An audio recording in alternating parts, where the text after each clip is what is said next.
Hello friends, कैसे हो? Hope सब बढ़िया होगे। Welcome to my YouTube channel UGC NET commerce made easy.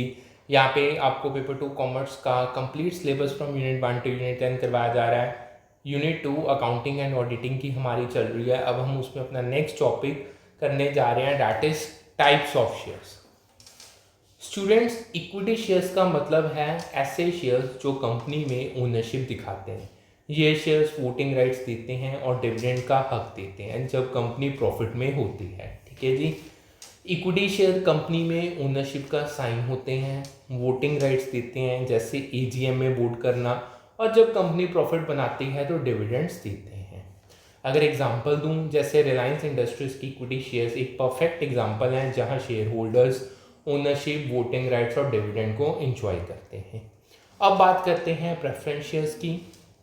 Preference shares ऐसे शेयर्स होते हैं जो कुछ स्पेशल राइट्स देते हैं। इनको डिविडेंड और कैपिटल रीपेमेंट में प्रायोरिटी मिलती है। प्रेफरेंस शेयर्स को प्रेफरेंशियल राइट्स मिलते हैं, मतलब डिविडेंड्स और कैपिटल रीपेमेंट, यानी कंपनी बंद होने पे पहले प्रायोरिटी मिलती है। लेकिन अक्सर ये वोटिंग राइट्स नहीं प्रोवाइड करते। अगर एग्जांपल दूं, जैसे रिडीमेबल प्रेफरेंस शेयर जो फिक्स डिविडेंड देते हैं, एक कॉमन एग्जांपल है। ये शेयर्स एक फिक्स टाइम के बाद कंपनी वापस खरीद सकती है। ठीक है जी। अब बात करते हैं, हमारा टॉपिक आता है इशू ऑफ शेयर्स। देखो, शेयर्स कंपनी के कैपिटल रेज करने के लिए इशू किए जाते हैं। ये एट पार यानी फेस वैल्यू पर, प्रीमियम फेस वैल्यू से ज़्यादा या डिस्काउंट फेस वैल्यू से कम पे इशू हो सकते हैं, लेकिन डिस्काउंट के लिए लीगल रिस्ट्रिक्शंस होते हैं। इशू एट पार की बात करें, इशू एट पार का मतलब है शेयर्स को उनके नॉमिनल या फेस वैल्यू पे इशू करना। जब शेयर्स नॉमिनल वैल्यू या फेस वैल्यू पे इशू होते हैं तो उसको इशू एट पार कहते हैं। ठीक है जी। जैसे 1000 शेयर्स 10 रुपीज़ की फेस वैल्यू पे इशू होते हैं, तो जो टोटल है 10,000 मिलता है। जर्नल एंट्री अगर इसकी मैं बताऊं तो bank account debit 10,000 to share capital account 10,000। ठीक है जी। इशूएड प्रीमियम की बात करें, इशूएड प्रीमियम का मतलब है शेयर्स को फेस वैल्यू से ज़्यादा प्राइस पे इशू करना। एक्स्ट्रा अमाउंट को सिक्योरिटीज प्रीमियम अकाउंट में रखा जाता है। जब शेयर फेस वैल्यू से ज़्यादा प्राइस पे इशू होते हैं तो extra amount security premium account में जाता है। ठीक है। अगर एग्जांपल के थ्रू मैं आपको बताऊं, जैसे 1000 शेयर्स 10 रुपये की फेस वैल्यू पे 12 रुपये में इशू होते हैं तो टोटल 12,000 मिलता है। इसकी जो जर्नल होगी, bank account debit 12,000 to share capital account 10,000 to security premium account 2,000। So hope so आपको ये क्लियर है। अब issue for non cash consideration की अगर बात करें, देखो, issue for non cash consideration का मतलब है शेयर्स को कैश के बजाय एसेट्स या सर्विसेज के बदले इशू करना। अब शेयर्स इशूड फॉर एसेट्स और सर्विसेज की बात करें, शेयर्स कभी एसेट्स जैसे मशीनरी या सर्विसेज जैसे कंसल्टेंसी के बदले इशू किए जाते हैं। अगर मैं आपको एग्जांपल के थ्रू ये चीज़ को समझाऊं, जैसे 1000 शेयर मशीनरी के बदले इशू किए जाते हैं जो 10,000 की है। जो इसकी जर्नल होगी, that will be machinery account debit 10,000 to share capital account 10,000। अब नेक्स्ट आती हैं स्टेजेस ऑफ इशू, जो लार्जर इश्यूज के लिए होती हैं। देखो, जब बड़े स्केल पे शेयर्स इशू किए जाते हैं तो ये एक प्रोसेस के थ्रू होता है। चलो इसके स्टेजेस को देखते हैं। सबसे पहला एप्लीकेशन। एप्लीकेशन स्टेज में कंपनी शेयर के लिए एप्लीकेशंस कलेक्ट करती है। फिर अलॉटमेंट आता है। अलॉटमेंट स्टेज में कंपनी एप्लीकेशंस रिव्यू करके शेयर्स को अलॉट करती है। फिर कॉल स्टेज में बाकी बचा हुआ अमाउंट शेयर होल्डर से कलेक्ट किया जाता है। अब अगर आपको एग्जांपल के थ्रू मैं ये चीज़ को समझाऊं, जैसे एक शेयर की फेस वैल्यू 10 है, जिसमें 2 एप्लीकेशन पे, 3 अलॉटमेंट पे और 5 कॉल पे लिए जाते हैं। एप्लीकेशन के लिए एंट्री होगी bank account debit 2000 to share application account credit 2000। ठीक है जी। अब नेक्स्ट टॉपिक आता है हमारा फीचर ऑफ शेयर्स का। जब शेयर होल्डर्स कॉल मनी पे नहीं करते तो कंपनी उसके शेयर्स फोरफिट करती है, यानी ओनरशिप कैंसिल हो जाती है। प्रोसेस की बात करें, फीचर का एक स्पेसिफिक प्रोसेस होता है। चलो इसके स्टेप्स को देखते हैं। देखो, सबसे पहले कंपनी शेयर होल्डर्स को नोटिस भेजती है अनपेड कॉल्स के लिए। अगर पेमेंट अब भी नहीं आती तो कंपनी शेयर्स फोरफिट कर देती है। फोरफिटेड शेयर्स को फोरफिटेड शेयर अकाउंट में ट्रांसफ़र किया जाता है और फिर फोरफीचर के लिए अकाउंटिंग एंट्रीज बनाई जाते हैं।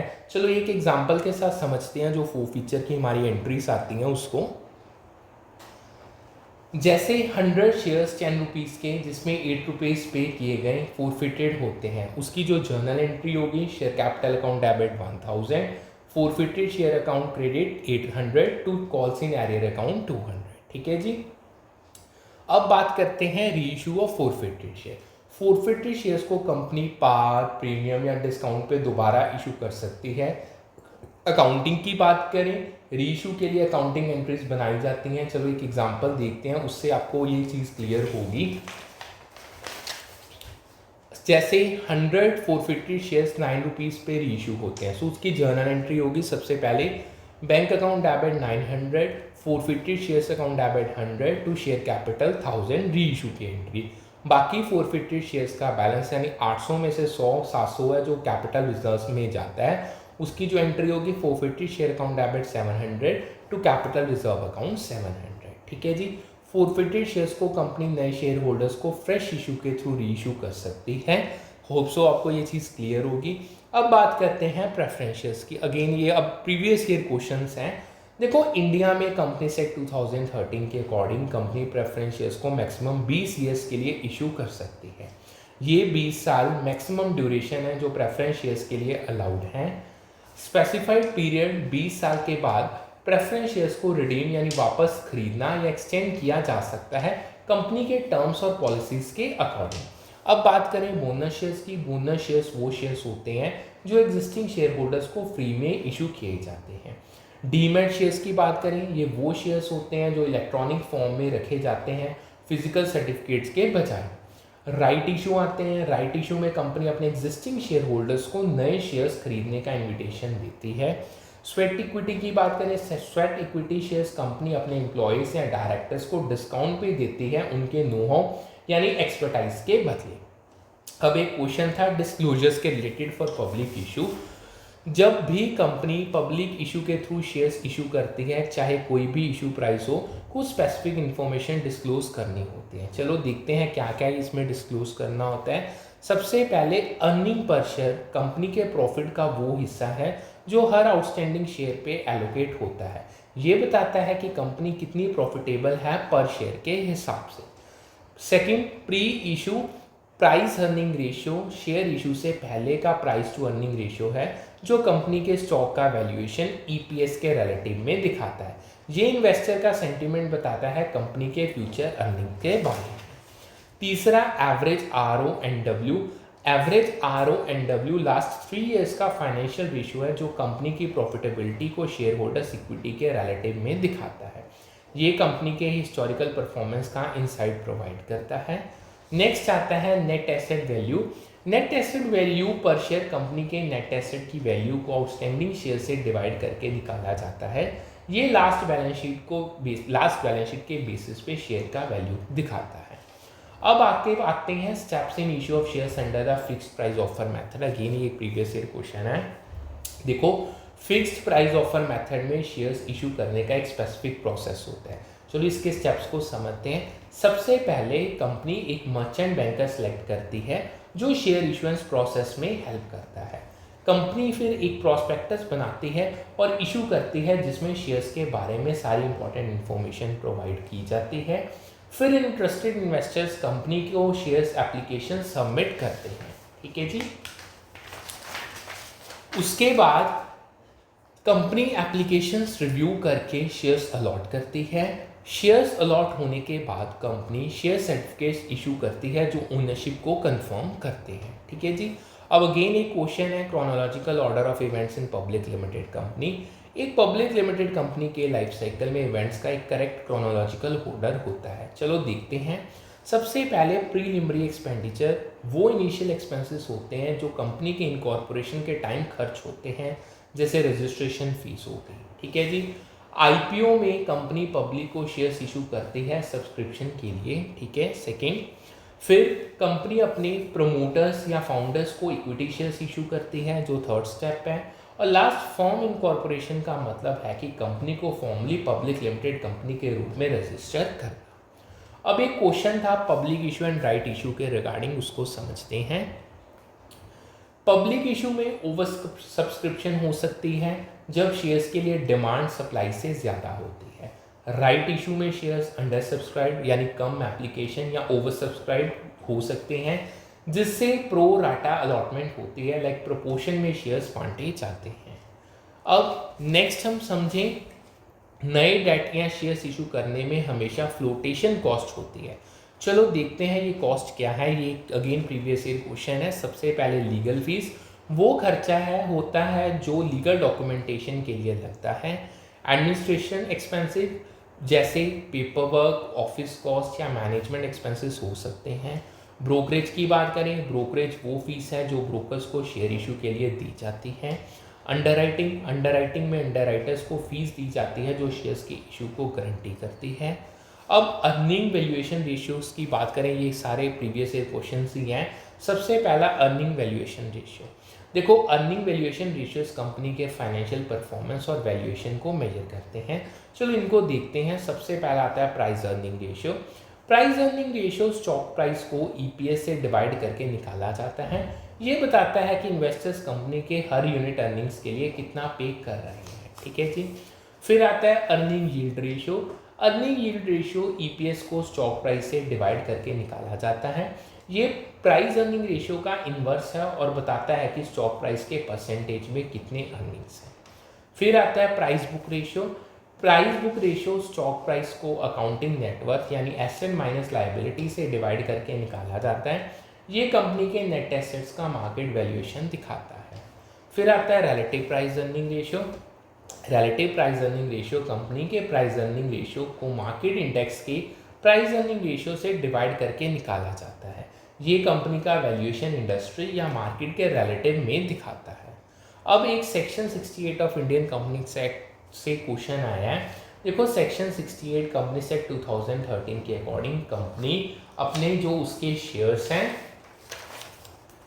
वापस खरीद सकती है कुछ स्पेसिफिक सोर्सेज से। चलो देखते हैं ये सोर्सेज क्या हैं। सबसे पहले आते हैं free reserves.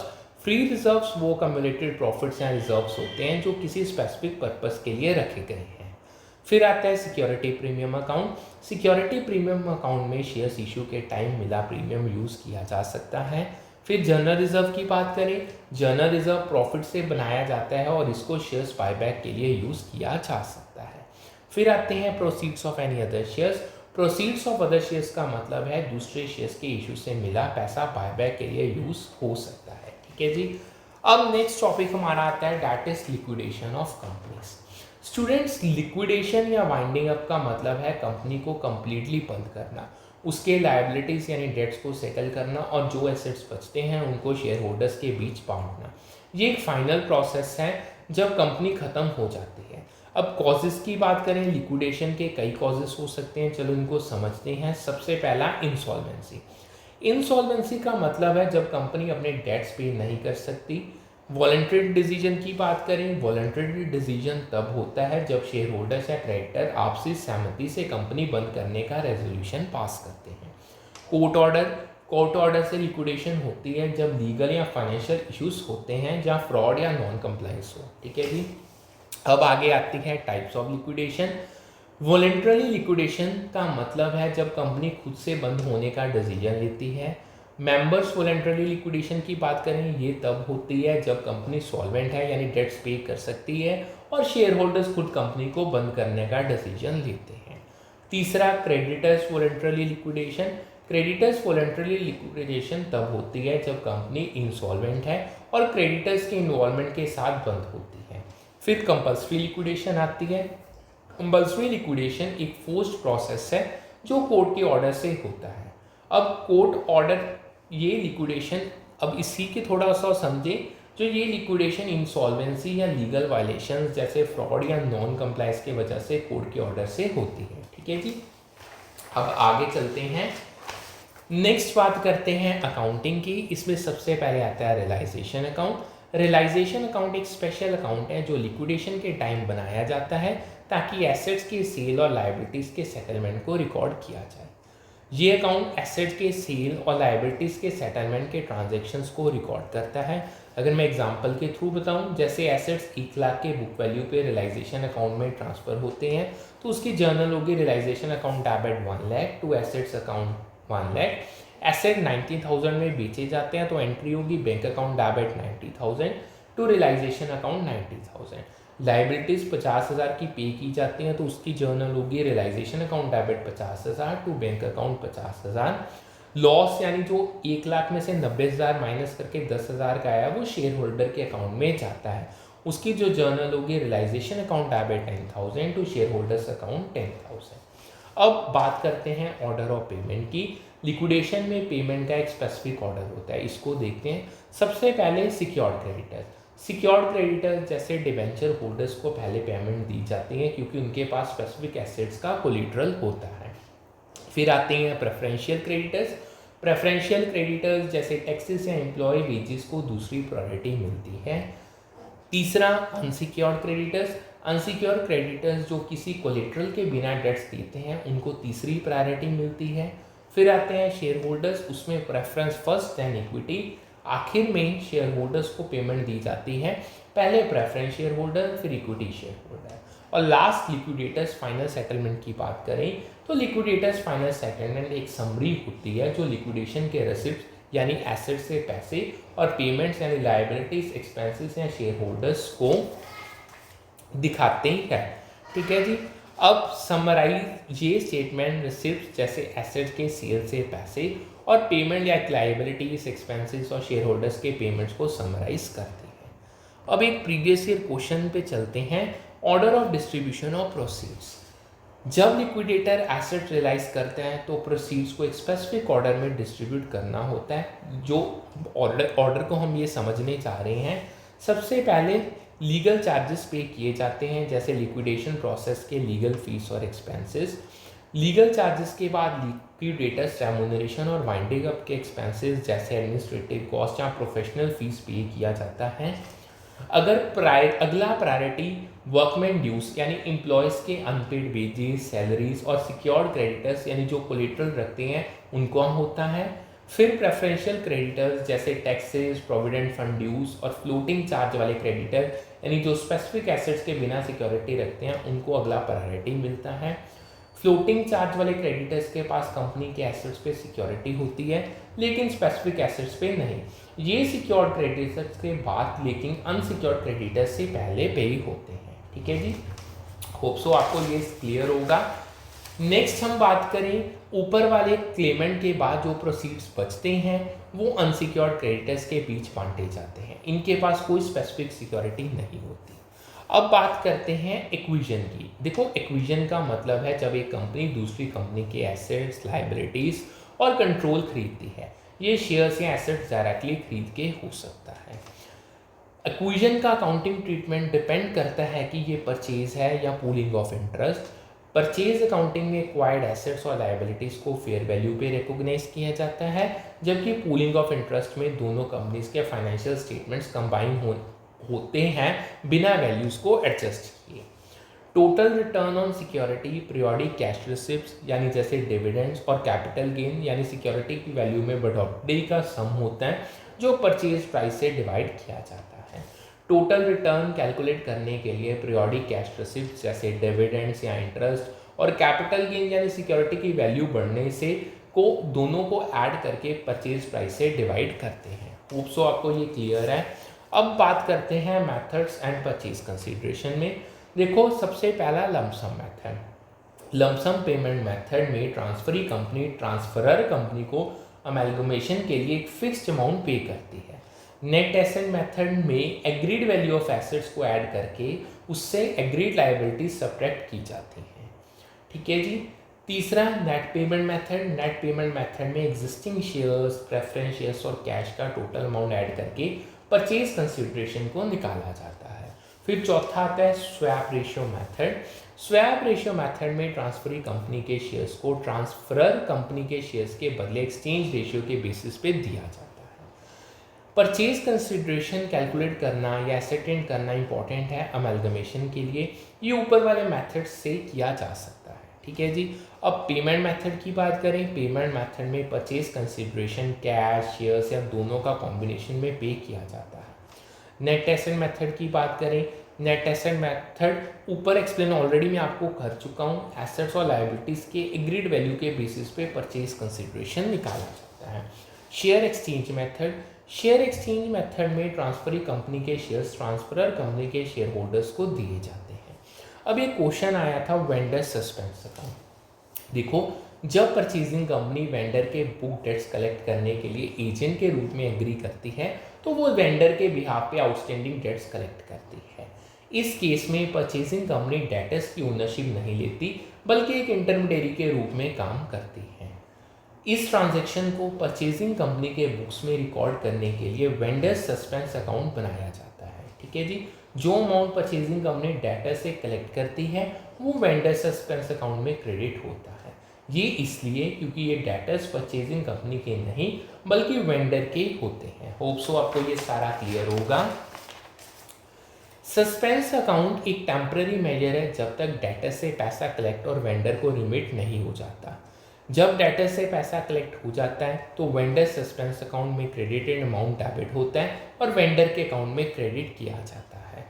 Vendor suspense account के यूज से परचेजिंग कंपनी बुक डेट्स को वेंडर के बिहाफ पे एक्यूरेटली ट्रैक और रिकॉर्ड करती है ताकि अकाउंटेबिलिटी और रिकंसिलिएशन सही हो। ठीक है जी, होप सो आपको जितना करवाया वो अच्छे से समझ आ गया है। सो आज के सेशन को करते हैं यहीं पे वाइंड अप। कोई डाउट है तो आप यूट्यूब या टेलीग्राम दोनों पर मैसेज कर सकते हो। Complete syllabus from unit 1 to unit 10 आपको करवाया जाएगा।